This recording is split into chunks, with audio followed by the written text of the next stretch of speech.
waxaynu ku jirnaa bil barakaysan ee Ramadaan waa bil cibaado waa bil farxad waa bil raxmad oo Allah subhanahu wa ta'ala ugu deeqay adoomadiisa ay tahay inaynu ka faa'iideysano balse bishaan waxay ku soo beegantay inagoo badankeenu ku mashquulsan shaqo waxbarasho iyo wixii lamid ah marka barnaamijka waxaan kugu soo gudbinaynaa sida iskugu dheelitiri lahayd waxbarashadaada iyo cibaadadaada bishan barakaysan ee Ramadaan sidaa awgeed daawad hadduu barnaamijka muhiimad gaar ah ku leeyahay fadlan laagsan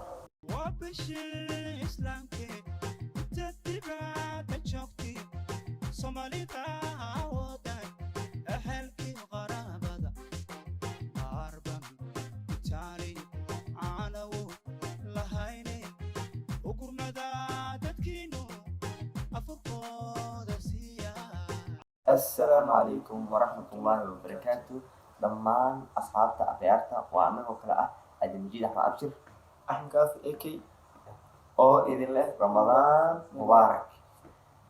أخيارتا waxaan leeyahay si aan caafimaad qabno inaan caafimaad qabtiin waxaan Allah ka baryaynaa in dadka xanuunsan oo xanuun ka qaado caafimaad lagu bedelo sidoo kale daawad waxay alla ka baryaynaa inaa ku wada dhammaysano caafimaad bish barakaysan ee ramadaanka so guys mar labaad mar saddexaad waxaa idinka codsanaynaa inaa like saatiin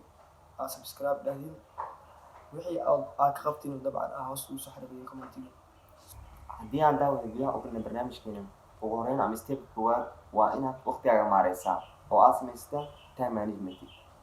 maxaa yeelay waqtigaaga oo aad maareysaa waa noloshaada oo maareysana waa wax walba oo ku maareysan daawada haddii aan ku hormarno qodobkeena koowaad oo ah sideen ku maareyn karaa cibaadadeeda bishan barakaysan ee Ramadaan sidaa darteed saa shaashad u jeedin ama jadwalka u jeedin hortiina yaalo jadwalka waa fudud yahay marka waxaa lagaga baahan yahay salaad walbo intii oo jadwalka qoran dabcan haddaa awoodina oo akhriso sidaa darteed ay kugu fududaanaysaa inaad qur-aanka u dhammayso maalmo kooban so daawada haddii aa akhriso salaad walba hal juz waxaa qur-aanka ku dhammayn kartaa 6 maalinbo hal jeer ayadoo ku celcelis ahaan bisha Ramadaan aa dhamaysay qur-aanka kariimka 5 jeer so haddii maalin halkii salaadba xisib akhriso dabcan waxaa qur-aanka ku dhammayn kartaa 12 maalinbo hal mar adigoo ku celcelis ahaan oo dhamaysay qur-aanka bisha barakaysan ee Ramadaanka 2 mar iyo bar haddii salaadiiba akhriso 8 bag ama 8 beej saa u taqaano qur-aanka waxaa ku dhammayn kartaa 15 maalinbo hal mar adigoo ku celcelis ahaan bisha Ramadaan qur-aanka soo dhameeyey qur-aanka idil 2 jeer sidoo kale haddaa salaadiiba 4 bog akhriso qur-aanka 4 bog keliya waxaa ku dhammayn kartaa qur-aanka kariimka 30 maalin waa macnaheeda bisha dhan maalinkiiba haddaa 4 bog akhriso waxaa ku dhammayn kartaa qur-aanka bisha dhan sidoo kale haddii halkii fadhi ama halkii mar fadhiisato isku daydo inaad akhriso 5 juz 6 juz dabcan way kugu yara cuslaanaysaa sidaas darteed jadwalkan inaad tixraacdo ku akhriso ku socoto inala jeynaa bis Ramadaan daawade waxaa u gudbaynaa qodobkeena labaad oona ku saabsan sidee ku maareyn karaa waxbarashadeena bisha Ramadaan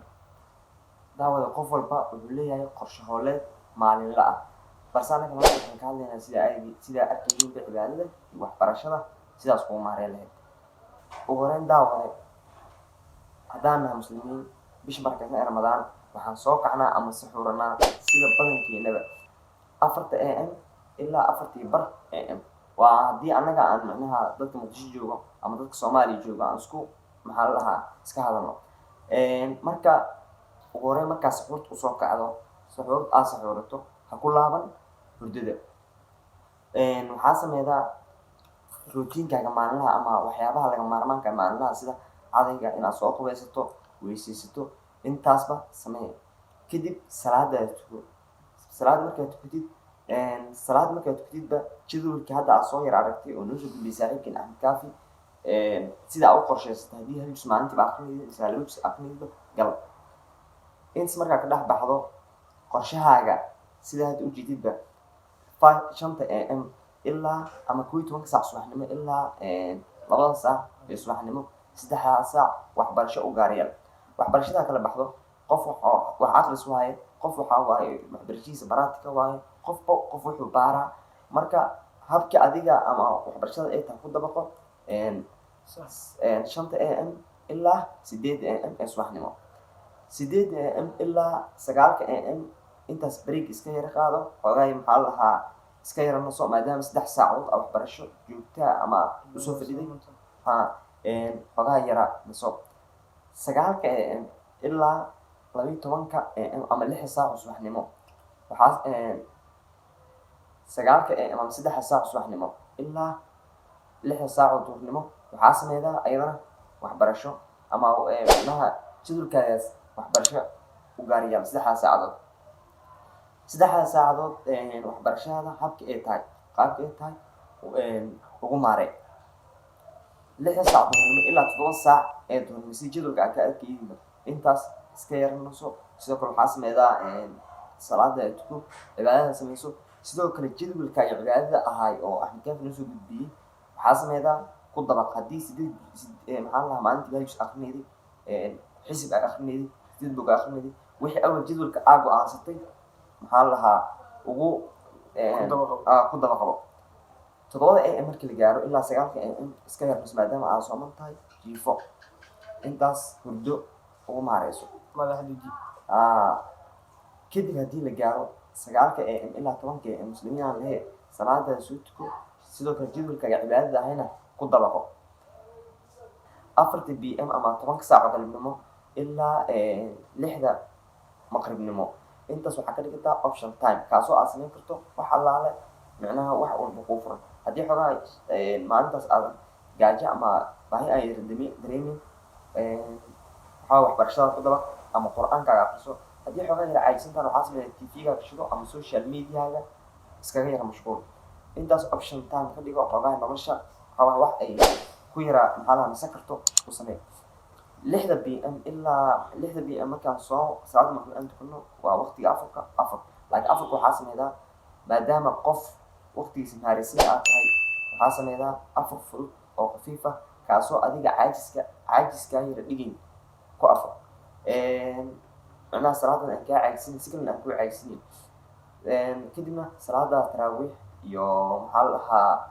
7 am markii la gaaro ama 1 saac habeenimo ilaa 3 saac habeenimo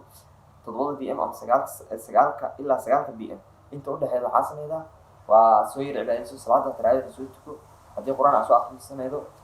9 pm marka xaafadda imaato maadaama maanta oo dhan aad soo yara soomaneed xogaahi afur yara maxaa la dhahaa khafiif ahna aad jug ka siiday hadda xogaahi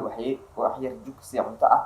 kadibna 9 pm si jadwalka ugu ilaa 20 pm 2 saacadood ayagana waxbarasho ku dabaq oo maxaa la dhahaa waxbarashadaas ku dabaq waxbarashadii aad maxaa la dhahaa ku guuleysay 20 pm kadib waa hurdo marka asxaabta jadwalkan sidaa u yara jiitiin badankiis macnaha wax yara firaaqa ah tusaale ahaan haddii aan yara fiirno arday haddaan nahay 2 saac oo pm ama 2 saac am subaxnimo waxaa laga yaabaa inaad jaamacadda adduunka laga yaabaa haddii marka maalin walba jadwalkan qeybta yaramida aad fursad u hesho ku maareyso maxaa la wixii kuu qorsheysnaa tusaale ahaan aniga maanta waxaan dhigtaa jaamacad tusaale ahaan oo kale 5 am ilaa 8 am ee subaxnimo jadwalkan waxbarasho ayaan ku yara qoranayaa 8 am waa inaan jaamacad aadaa jaamacadda markaan aadaana hili jaamacad waa ilaa 6 saac ama qofba waqti oo ka yimaada haddii marka waqtiyaashan aan kala qorsheeyey ama aan ku kala yaro tusay meeshaan shaxanka kugu yara tusay haddii aad ku kala maareysan karto waa kaasaa muhiimadana marka waxaa waaye in waqti aan kuu maareys gareysmaa annaga waxaa idiin soo gudbinay habka ugu fudud ee aad u maareyn karto waqtigaaga waxaa sameeydaa marka adiga mar walbaba kiina aan kuu maareynay ama adiga si kaloo xogaa wax aa ku yara darsan karto adiga ku dabaqaayo noloshaada sida ay tahay maxaa la dhahaa ku maareyso waqtigaaga akhyaaree marka muhiimadda waa inaad waqtigaaga maareysaa ku maareysaa cibaadada iyo ishbarkaysa rabadaan marka waa kaasaa inaad ka heli faa'iideyna fila ugu dambeyn daawad waxaa allah subxaana watacaala ka rajeynaynaa inuu noo wada aqbalo acmaasha bisha barakeysan ee ramadaanka aamiin yaa rabbi guntii iyo gunaanadkii barnaamijkeena daawad waxaa jiro akhyaar badan ama dad badan kuwaasoo barnaamijkan faa'iido weyn u lahaa lahaa haddii aad ku sheergaraysan. sidaa awgeed ku sheergaree daawada aaladahaaga sida facebooka, whatsappka iyo meelaha kale aad ku yara nooshahay. tani intaan kulmi doono fiideogan iyo fiideo xigo daawada waxaan kaga tegaynaa sidaas iyo nabadgelyo. wassalaamu calaykum waraxmatullaahi wabarakaatu. Happy happy Ramadan month. peace and love guys.